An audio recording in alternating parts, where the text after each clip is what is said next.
There's no doubt about it. Consumer buying habits have changed during the pandemic. Now, one key trend emerging is consumers are willing to pay more for quality products and services. Interesting stuff. Let's bring in Andrew Griffiths from The Age. Joins us now. Andrew, great to see you.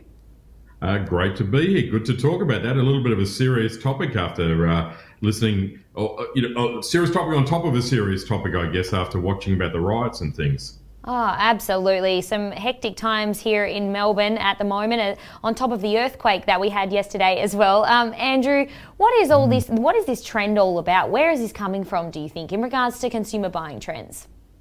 I think that a lot has changed in the world. I don't know that it's necessarily just COVID related. I think that the world has been changing and people's buying habits have been changing.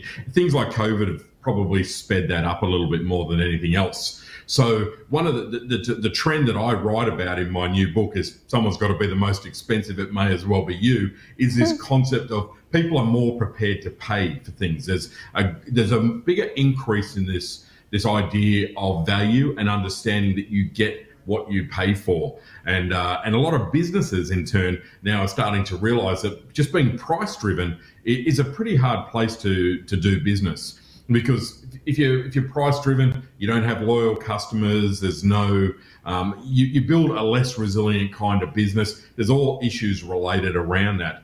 And of course, the world has changed to the point of view where people can actually find you a lot easier. If you're the business that people are raving about, people are prepared to pay for, whether it be a product or a service, then you're actually going to be able to get as many customers as you want if you're good at communicating and if you're good at talking about it, right? Yeah, indeed. So what would be your advice, I guess? How do business owners adapt their business models to respond to these new trends?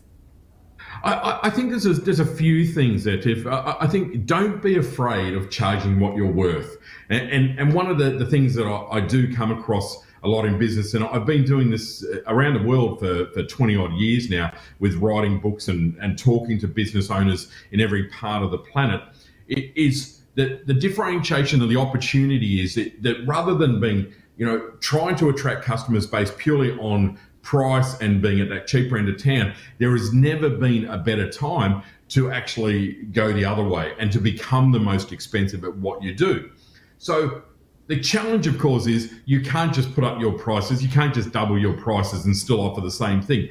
If you want to be the most expensive and that's your model that you want to approach, well, you've really got to be the best. And as perhaps as simple as that sounds, it's a moral to the story. We see that in a lot of places around the world where people will pay top dollar for a product or a service because it is considered the best.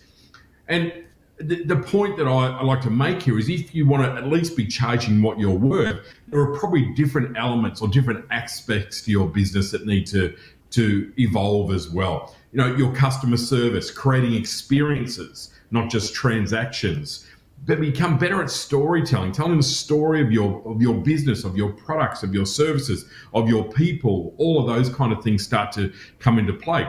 So it takes a little bit of a mind shift for us to go from a price-driven model to a value-driven model.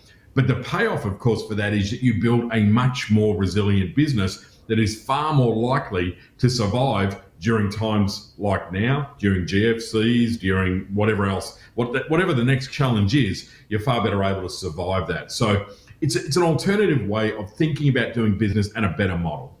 Oh, I love it, Andrew Griffiths. I love the point that you made there about there is a global shift from transactions to experiences. Thank you so much for coming on to Ticker to speak about this. It's a really cool trend. Great to see you, and thanks so much.